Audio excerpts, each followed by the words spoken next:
Quem está na expectativa de ouvir uma palavra aí, diga amém. Eu estava ouvindo uma situação e um pastor amigo, e ali eu estava no carro, aí eu peguei um gravador e gravei ali quase 10 minutos de áudio de uma palavra que Deus colocou no meu coração e que a gente precisa ter muita atenção. Tem hora que a gente nem acredita que é verdade algumas coisas que estão na Bíblia. Sério, sabe por quê? Porque a gente comete erros que a Bíblia diz, gente, não faça isso, que isso vai trazer ruína, miséria, problema para a tua vida, crise, e a gente acaba não acreditando. E aí eu gravei um áudio com base no Salmos 141. Salmos 141, verso 3. Olha esse salmo. Nós precisamos encher o tanque disso aqui, ó. Coloca, Senhor, um guarda à minha boca, vigia a porta dos meus lábios. Não permitas que o meu coração se volte para o mal, nem que eu me envolva em práticas perversas com os malfeitores, que eu nunca participe dos seus banquetes. Esse salmo Davi escreve orando, pedindo a Deus para que o Espírito de Deus guardasse as palavras que ele fala.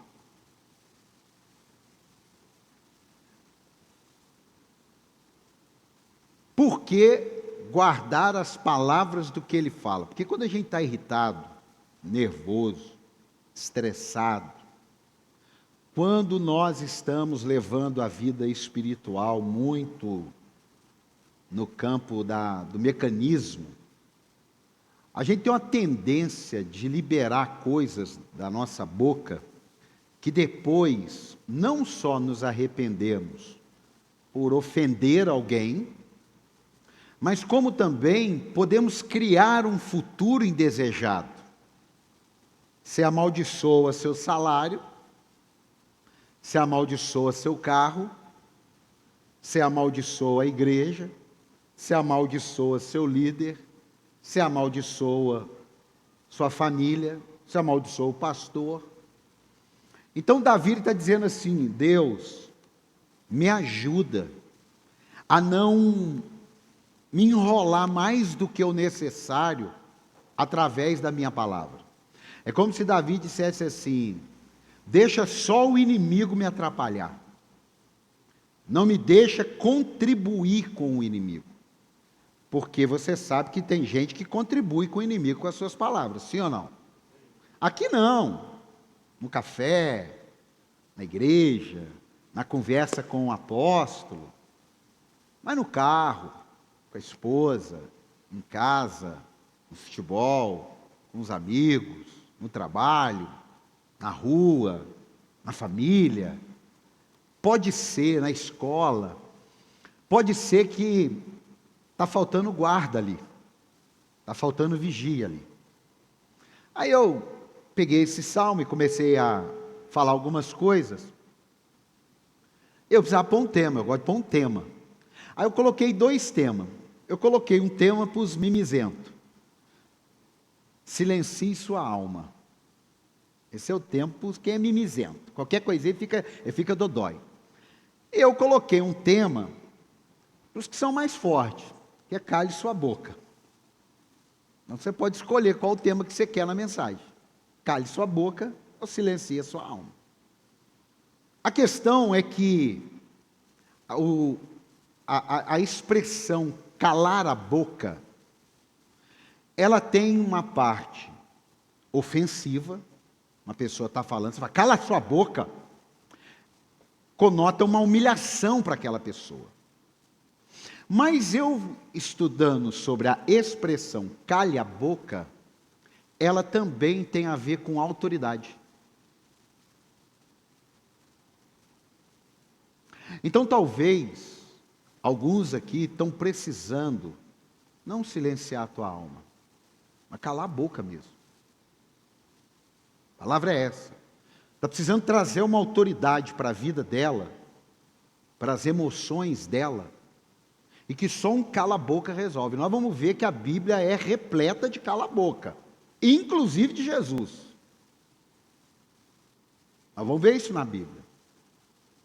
Muitas pessoas hoje perdem batalhas porque não cala a boca. Muitas pessoas hoje estão arrumando problema porque não cala a boca. Muitas pessoas estão tendo porta fechada porque não cala a boca. Essa conversa assim, eu falo mesmo, você tem que silenciar a tua alma ou calar a sua boca. Porque não é assim que funciona. Esse negócio de eu falo a verdade. Ninguém te pediu a verdade. Nem na igreja as pessoas estão querendo de fato e de direito ouvir a verdade. O que dirá aquilo que a gente entende que é uma verdade numa discussão e vai levar para alguém. Quando nós falamos devemos andar como ele andou, é muito mais profundo. Muitas vezes nós não estamos andando como ele andou porque a gente não cala a boca. Eu não sei você, eu já dei muita opinião para quem não me pediu. Eu arrumei problema. Eu devia ter calado a minha boca. Não era nem silenciado a minha alma, é calado a minha boca. Eu já direcionei quem não queria direção. Eu devia ter calado a minha boca. E eu arrumei muito problema. Porque a gente pensa que porque a gente quer ajudar, temos direito a tudo. Olha, para gente que já tem um temperamento um pouco delicado, mas sendo pastor, que você tem um sentimento de proteger as ovelhas, as pessoas, é muito desafiador. Você está vendo uma pessoa indo para uma rota de morte. Você não sabe se vai lá e ou não faz isso não, ou se deixa, e depois que quebra a cara, você vai lá e ajuda. Se você vai antes de quebrar a cara, a pessoa te ignora, a pessoa não quer ouvir, aí fica uma coisa até meio cansativa. Se você deixa, e aí quando a pessoa cai, aí você chega, ela fala assim, por que você não me ajudou antes? É desafiador ajudar as pessoas. Você liga para a pessoa, porque ela não está vindo muito na igreja, ela tem um comportamento, não sei o que, eu estou... Se você não liga, deixa ela à vontade, ela fala, ninguém me ama, eu não estou indo na igreja, ninguém nunca perguntou. Então a gente faz, dentro de um padrão, de ligar, mas a gente entendeu que chega uma hora que a gente tem que calar a boca também, porque não funciona. Nós não estamos aqui para correr atrás de pessoas que não querem vir na igreja. Resolve isso aí, ó. Não. Jesus não nos chamou para correr atrás de quem não é. Jesus nos chamou para ir correr atrás de quem não conhece a Deus. Ir por todo mundo pregar o evangelho. Aí ele não falou ir por todo mundo e pegar todo mundo que não quer saber de igreja. Por que uma pessoa não quer saber de igreja, não quer saber de Deus? Porque ela já andou com Deus, ela já conhece Deus, ela conhece o evangelho, ela prega até. Então, esse texto aqui, Davi está fazendo uma oração. Senhor, policia minha boca. Me dá sabedoria. Eu estou com uma Bíblia lá, porque nessas mudanças aí, mexemos em várias coisas. Eu peguei uma Bíblia, que em 2015, eu escrevi 3 orações na Bíblia. 2015. Uma delas eu vou falar para vocês aqui. Eu escrevi assim. Eu quero, fiz igual Salomão. Eu quero sabedoria para lidar com a tua igreja. Eu não sabia o que eu estava pedindo. Eu não sabia. Porque a sabedoria sem calar a boca é um tormento na vida daquele que pegou sabedoria. Eu vou repetir. A sabedoria na vida daquele que não cala a boca é um tormento. Ele vive envolvido em problema. Por quê? Porque a sabedoria não é uma matemática. Diga, sabedoria não é uma matemática. Porque a matemática todo mundo entende. A sabedoria é enxergar um futuro que não existe e não tem uma regra para ele. É você discernir alguma coisa no mundo espiritual e falar, olha, apesar de estar tudo muito bonito aqui, vai por aqui. Por quê? Porque essa beleza pode acabar. Essa feiura aqui, pelo menos ela vai até o fim. E você vai saber que é desse jeito. Agora, aquilo ali pode te iludir. Aí a pessoa olha e fala assim, onde está a cabeça? Quantas pessoas ficaram chateadas comigo porque eu dei uma palavra de sabedoria, não foi uma revelação, foi sabedoria. Graças a Deus, 99% delas depois pede perdão, porque diz assim, olha, o senhor estava certo. O senhor estava certo. O senhor estava certo. Então, quando eu pedi sabedoria, eu tinha que ter colocado a segunda oração. Espírito Santo, coloca um guarda na minha boca. E isso daqui tem mexido muito comigo nesses últimos anos, porque quem fala demais e quando silencia a alma ou cala a boca, até algumas coisas funcionarem melhor, fica até meio desconecto. Tem hora que eu estou no meio de uma conversa assim, eu pareço uma criança agitada. Eu estou querendo falar, mas eu tenho que calar minha boca. Fala para quem está ao teu lado, você não vai falar cala a tua boca não, você vai falar assim, silencia a tua alma. Às vezes a pessoa está te contando uma coisa, ela não está te pedindo uma opinião. Às vezes eu vejo isso com os meus filhos, sangue do meu sangue, daria minha vida por eles. Eles contam alguma coisa e eu vou falar alguma coisa, nossa Deus, parece que é uma bomba atômica. Aí eu falo, meu Deus, eles não estão pedindo nenhuma opinião, eles estão contando, deixa eles contar e fala, não, maravilha, que legal. É dificultoso isso. Mas diga assim, eu preciso calar minha boca. Não fala com medo não, irmão. Fala, eu preciso calar minha boca. Às vezes na sua família você arruma encrenca, porque você não cala a boca. Eu não estou falando que você está certo ou está errado. Eu estou falando que você não põe um guarda para proteger, e mesmo você estando certo, muitas vezes ninguém quer a sua certeza. Às vezes as pessoas não querem saber da sua opinião. Quantas vezes, irmão, a gente está aí pregando evangelho, orando, consagrando a vida, e não cala a boca. E não sabe por que algumas coisas não acontecem de um jeito, não sabe por que alguém está esquisito do outro. Isso é o convívio, isso é vida cristã. Vida cristã não é online, graças a Deus por quem está online aí, pela ferramenta. Mas vida cristã é vida na vida. Vida cristã não tem como você falar assim, eu não vou me relacionar com ninguém. Não, tem que se relacionar. Só que a gente precisa calar a boca. Diga, cala a boca. Diga forte, cala a boca. Sim. Gente, fica tranquilo, a Bíblia cansa de mandar a gente calar a boca. E você vai ver que é bíblico.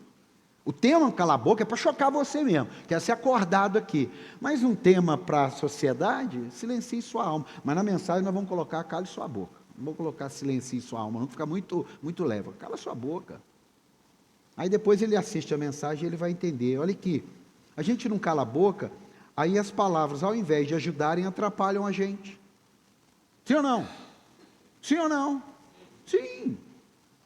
Por isso Davi falou, Deus, coloca um guarda nos meus lábios.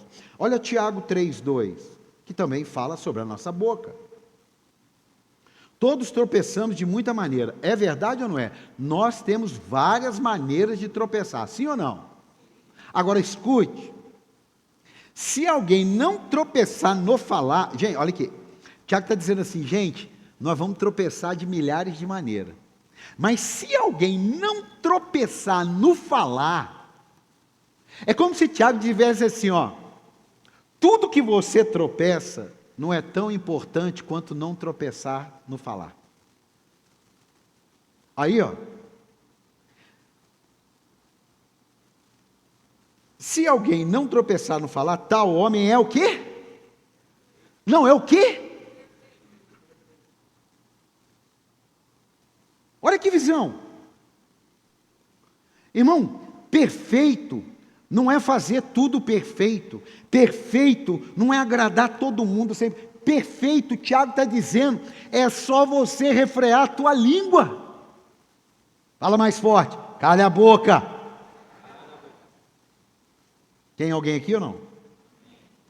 Mas vamos lá. Calar a boca parece soar pesado. Mas muitos futuros ruins foram criados porque nós não calamos a nossa boca e deixamos a nossa alma gritar. É verdade isso, gente.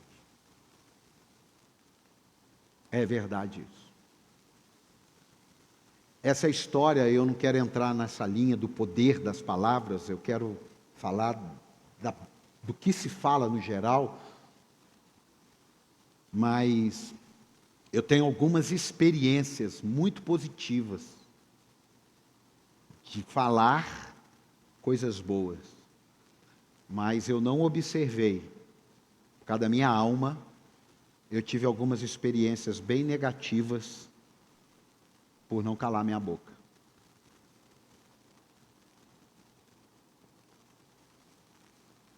Quem está comigo até aqui? Ah, obrigado, pelo menos não estou sozinho. Escute. Você tem que calar sua boca em relação aos seus sonhos.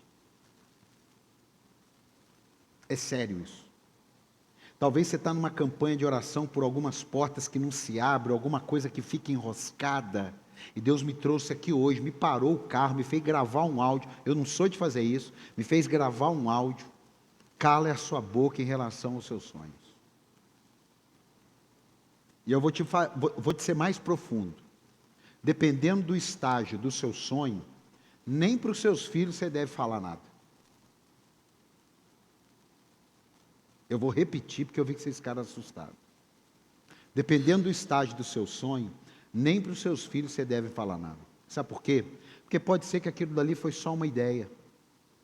E você vai entender daqui a pouco que eu vou dizer por que eu estou falando isso aqui. Porque a pessoa mais próxima a mim, da minha esposa, são nossos filhos. Com a sua esposa com você, vocês são uma só carne. É diferente. Mas passou disso, a Bíblia não diz que nós somos uma só carne. A Bíblia diz que nós criamos filho para ser como flecheiro, mirar e soltar, e ele foi. José falou demais, diga, José falou demais. Gênesis 37, 5. Certa vez José teve um sonho, e quando contou, diga, contou. Não, diga forte, contou.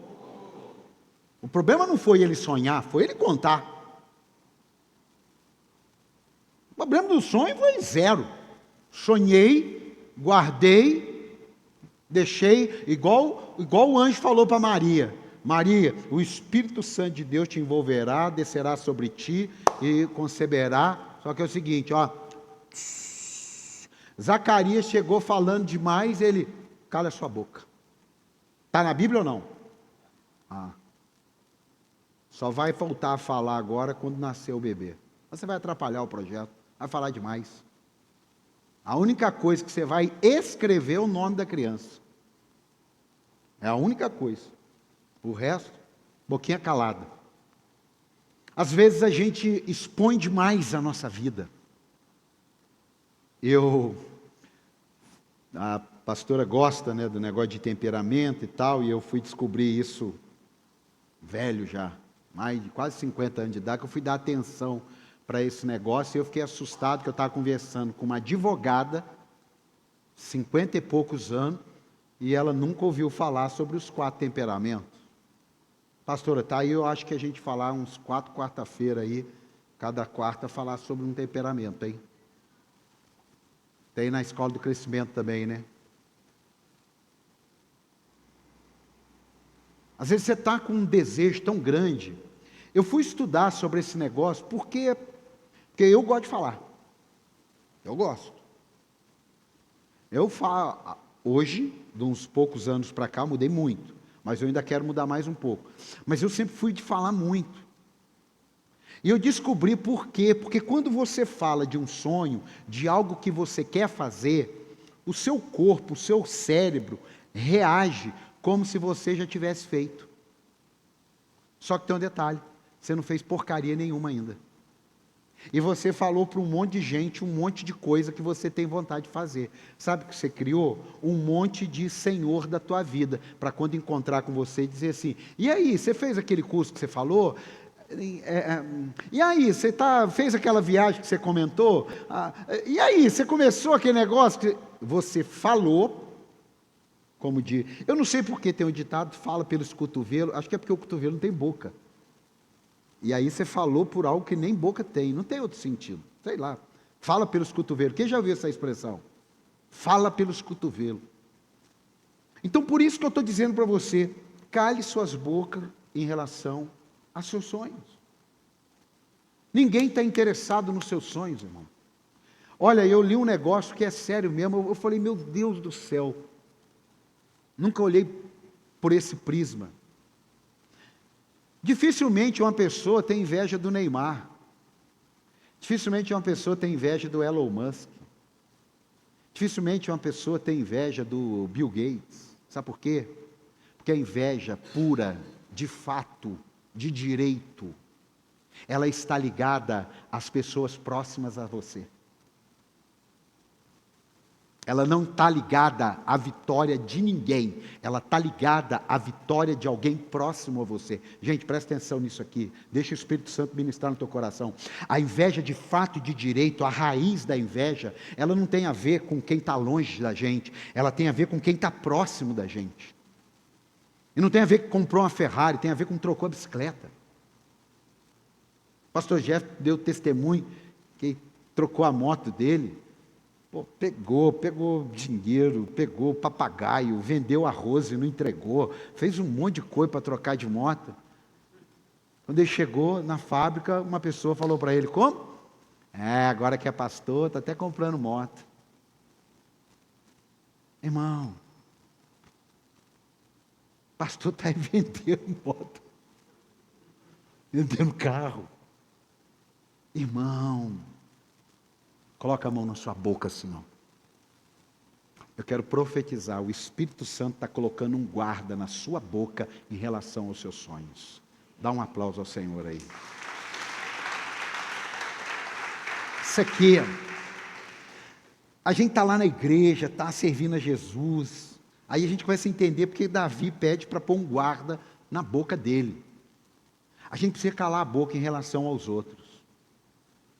Olha, irmão, aguenta aí. Nós temos que ser parecido com Jesus ou não? Cristianismo é isso ou não? Cuidado quando uma roda de conversa, o assunto são pessoas. Pode ser na sua casa, pode ser com teu pai e com a tua mãe. Pode ser com teus irmãos. E aqui eu dou testemunho. Um dia estava eu, minha mulher está aqui. Eu, minha mulher e meus filhos. E a gente começou um assunto. E de repente nós falamos assim, ei, a partir de hoje não se fala mais de gente aqui. Olha aí o que a gente está falando. Fulano fez isso, que Beltrano fez aquilo. Fala do que a gente está fazendo. Se a gente não está fazendo nada, então vamos comer em silêncio. Porque tem hora que você tem que dar um cala-boca. Sim ou não? Sim ou não? Aí está na igreja adorando a Deus e quando está numa roda, só sabe falar de fulano. Só sabe falar de fulano. Tem até aquela metáfora, eu quando estou com pastores assim, a gente brinca, vai almoçar junto, aí fala assim, irmão, vamos embora? Não, vou tomar um café, pegar um doce. Não, então eu vou ficar também, nós temos que sair tudo junto, porque quem sai vira assunto. Quem já viu isso? Quem sai vira assunto. Irmão, quem vira assunto numa roda, se você você também vira assunto. Uma vez eu falei para minha filha, olha aqui, essa sua amiga aí, eu se fosse você, não considerava ela amiga não. Porque falar o que ela está falando de pessoas que vocês andam junto, é para quem não anda junto. Aí eu entendo. Mas ela está falando de gente que anda junto com vocês. Pode ter certeza. O dia que você descobrir quem ela é, você vai quebrar a cara. Batata. Só que isso não acontece em um mês, demora um ano e meio. Por quê? Porque quem é com você, é sem você. Então, quando eu e você não calamos a boca em relação aos outros, Mateus 7,1 vem para cima da gente. Isso aqui é um perigo. Às vezes a gente está orando, pedindo a Deus, e Deus trouxe eu aqui hoje só para falar assim, para um grupo, silencie sua alma, para outro grupo, cala a boca. Mateus 7,1. Não julguem para que vocês não sejam julgados, pois da mesma forma que julgarem, vocês serão julgados. E a medida que usarem também será usada para medir vocês. Por que você repara no cisco que está no olho do seu irmão e não se dá conta da viga que está em seu próprio olho? Como você pode dizer ao seu irmão: deixe-me tirar o cisco do seu olho, quando há uma viga no seu? Hipócrita, artista. A palavra hipócrita é artista, mascarado. Tire primeiro a viga do seu olho, e então você verá claramente para tirar o cisco do olho do seu irmão. Irmão, eu estou dentro desse pacote, eu já medi certas situações, e quando eu me vi, eu estava sendo medido do mesmo jeito. É verdade isso aqui. Às vezes você olha a luta de uma pessoa, e você, por nunca ter vivido aquela luta, você questiona. Por nunca você ter passado por aquela adversidade, por Jesus nunca ter te levado naquele Getsêmani, o lugar da prensa, o lugar de esmagação, você fala assim: mas não sei. É igual os amigos de Jó: tem coisa errada aí, não sei o que você fez. O que Jó fez? Porque a gente é fácil para julgar, mas quando a gente passa por então é diferente. Então, sabe qual que é a maneira de ser julgado pela mesma coisa, do mesmo modo? Muitas vezes é Deus permitindo você passar a mesma situação.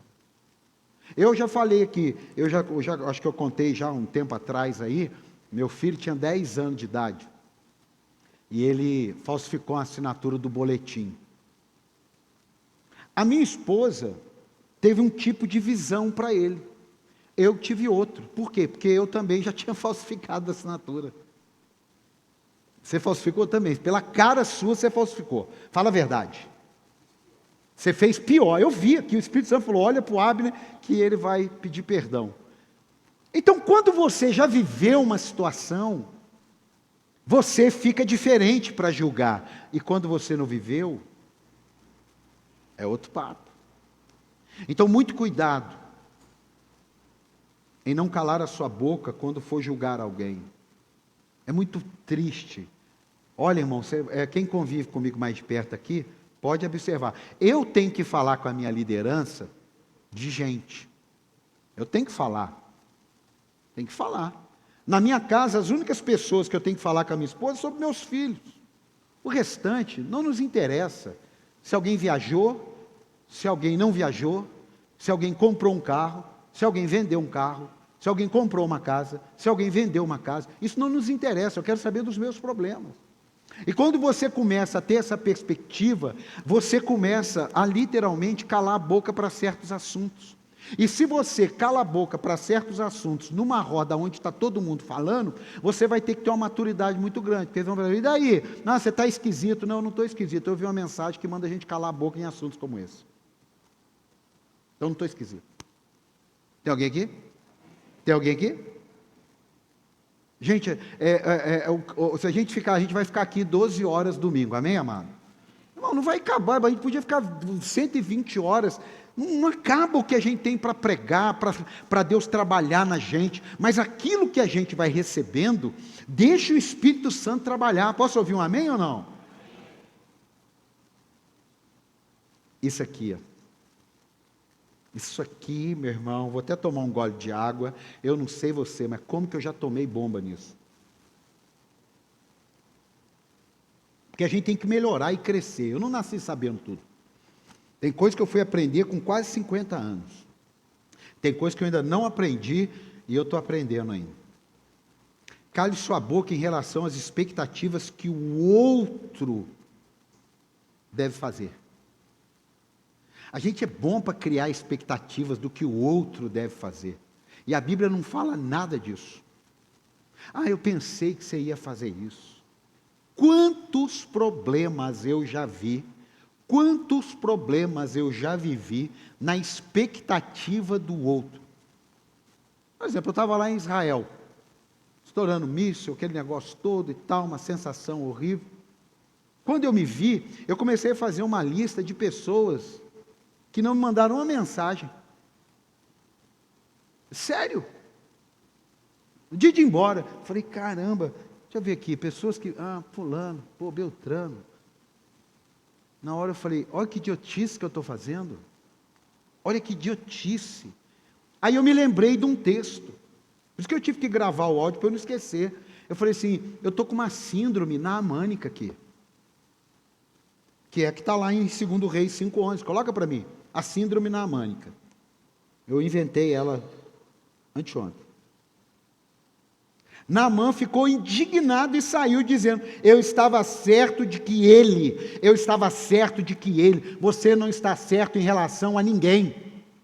Eu estava certo de que ele, você estava certo não, você estava com as suas expectativas de acordo com o que você gostaria que ele fizesse. Eu estava certo de que ele sairia para me receber, ele não saiu. Invocaria em pé o nome do Senhor, ele não invocou o seu Deus. Moveria a mão sobre o lugar afetado, ele não moveu. E me curaria da lepra, ele não curou.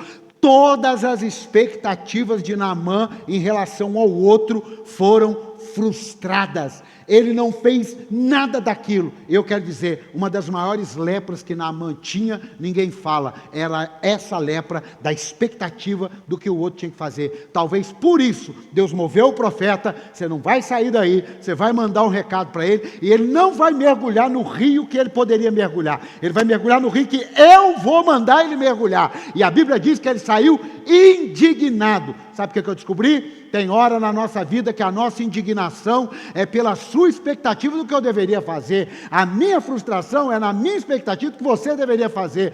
Levanta a sua mão aqui por um instante. Eu quero declarar, as nossas expectativas estão em Deus. E não é fácil. A Bíblia diz, dê a mão esquerda, a direita não fique sabendo, mas a gente conta para a direita. Você fazer igual a ela, não vai fazer. Não vai. Não vai. Às vezes você, eu pensei que fulano, você pensou, também pensei, um monte de gente pensou, e a gente vai ficando cada vez mais mimizento. Tem alguém aqui comigo? Naamã quase perdeu a bênção por isso. Por quê? Porque ele ficou indignado com as expectativas dele que foram frustradas. Calhe a sua boca em relação ao que o outro deveria fazer. Tem gente que arruma problema na família. Porque diz assim, você viu? Por que fulano fez isso? Por que ciclano fez isso? Por que Beltrano fez isso? Irmão, porque ele não fez, porque ele não quis. E é duro isso, porque você também é um ser humano. Você quer uma atenção, você quer um carinho, você quer uma coisa. Mas, meu irmão, se tem um problema para resolver, não me interessa como será resolvido. Deus mandou, eu vou. Deus não mandou, não vou. Deus moveu o coração de alguém para lembrar de você, amém. Deus não moveu, amém. Irmão, é simples assim. É fácil? Pergunta para mim, apóstolo. Não, então, pelo amor de Deus, agora para falar. Apóstolo, é fácil? É claro que não é fácil. É claro que não é fácil. Mas se nós queremos andar como Jesus andou, a gente vai ter que entender que tem gente que vai dizer assim, Hosana, e tem gente que vai dizer, ele é filho de Belzebu. E está tudo bem, tanto com quem fala Hosana não vai poder te encher, quanto quem fala é filho de Belzebu não vai poder te derrubar. Por quê? As suas expectativas estão em Deus. Irmão, é um negócio muito profundo isso aqui. Eu pensei que ele iria sair, eu pensei que ele iria levantar, olha irmão, não é brincadeira. Tem hora que a gente está mais sensível e tal, e a gente diz assim, eu pensei, graças a Deus a minha esposa tem o temperamento provável do Espírito Santo, que deve ser fleumático, mais tranquilo, tem paciência, não é colérico o Espírito Santo, de jeito nenhum, seco, não é mesmo.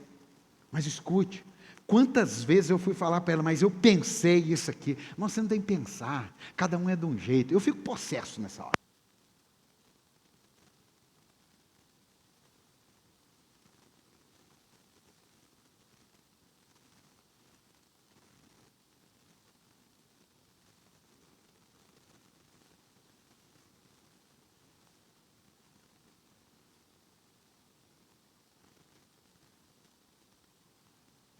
Som.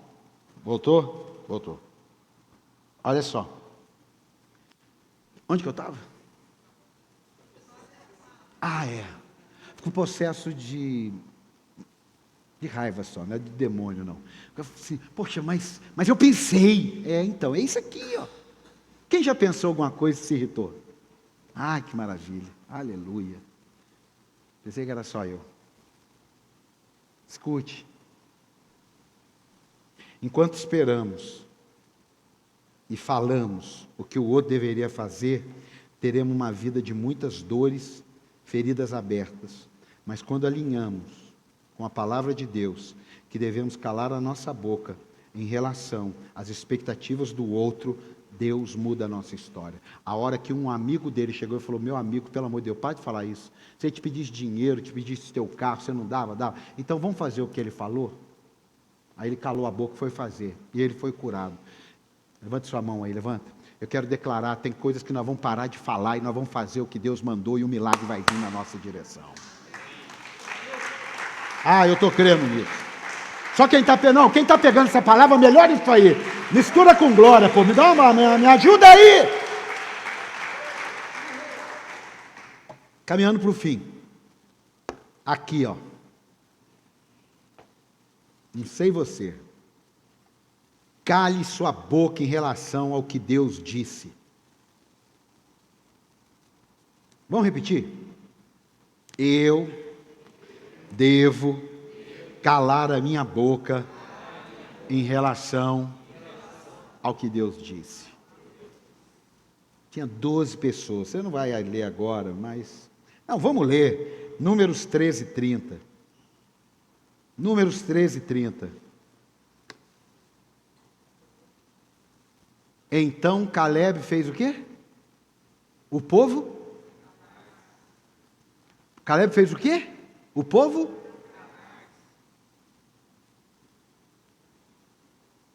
Por que Caleb fez o povo calar-se? Porque o povo estava falando o que Deus, contrário ao que Deus disse. A terra é boa, vocês vão herdar lá. Fui lá, a terra é boa, mas tem muito gigante, não é para nós não.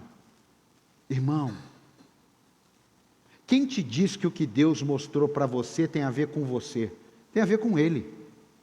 Assim como fui com Moisés, serei com você. Simples assim. Quem te diz que o que Deus falou comigo é porque Ele viu capacidade em mim? Ele viu disponibilidade. Capacidade, Ele foi me capacitando, está me capacitando até hoje. Se eu pudesse pegar quem eu sou hoje e voltar 20 anos atrás, todo mundo gostaria. Todo mundo. Por quê? Porque são 20 anos de caminhada, de amadurecimento. Quantas coisas a gente faz até aprender. Tem hora que eu olho assim e falo: meu Deus, realmente, agora que a gente começa a ficar bom, depois de uns 15 anos de ministério, umas pancadas, umas decepções, umas frustrações, aí que você começa, aí você sai daquele quadro assim de adolescente ministerial, aí você já começa a entender muita coisa, você começa a brigar por muito menos, você começa a ignorar muitas coisas, você para de correr atrás de gente, você para de querer ficar, não, irmão, vamos embora, está aqui, ó, o carro cabe todo mundo, quer entrar, entra, não entra, quer descer, desce, quer subir, sobe, porque você perde aquela infantilidade de criança. Você já viu, eu me lembro, meu primo e um amigo dele, era aqui de Cruzeiro, era criança, lembro disso daí, às vezes chegava assim, ele tinha um carrinho, mas era um carrinho maneiro, e tinha dia que ele estava de mau humor, ele falava assim: não vou brincar com o carrinho não, aí ficava eu e meu primo, vamos brincar, meu. Poxa, vamos brincar. Não vou brincar com o carrinho hoje não. Puxa vida, vamos brincar. Sabe, tem uma fase da vida da gente que a gente quer brincar, e a pessoa: não quero brincar. Vamos sim, vamos brincar. Irmão, não quer brincar? Não brinco, estou indo embora. Mas você não liga para mim. Não é que eu não ligo para mim, é que não tem mais tempo na vida para essas coisas. Levanta a tua mão aí, hoje nós estamos amadurecendo aqui, amém, amado? Eu quero declarar sobre a sua vida em nome do Senhor Jesus, você não vai ficar falando contrário ao que Deus disse, porque assim como Deus foi com Moisés, com Josué, Ele será com você, comigo, com a gente, aleluia! Caleb fez calar o povo. Quem está com você pode atrapalhar você. Diga: quem está comigo pode me atrapalhar. Irmão, só não olha para sua esposa e para o seu marido, mas o resto você pode ficar atento. E se for o marido, a esposa tem que sentar e bater um papinho. Porque tinha 2 pessoas e tinha 10 do lado. As 10 do lado estragou o projeto de 3 milhões de pessoas, gente. Isso é muito sério. Isso é muito sério. 2 acreditando em Deus e 10 desacreditando, tirou 3 milhões aí do projeto. Então a gente tem que ficar atento com isso. Calar a boca em relação a você mesmo. E aqui eu termino.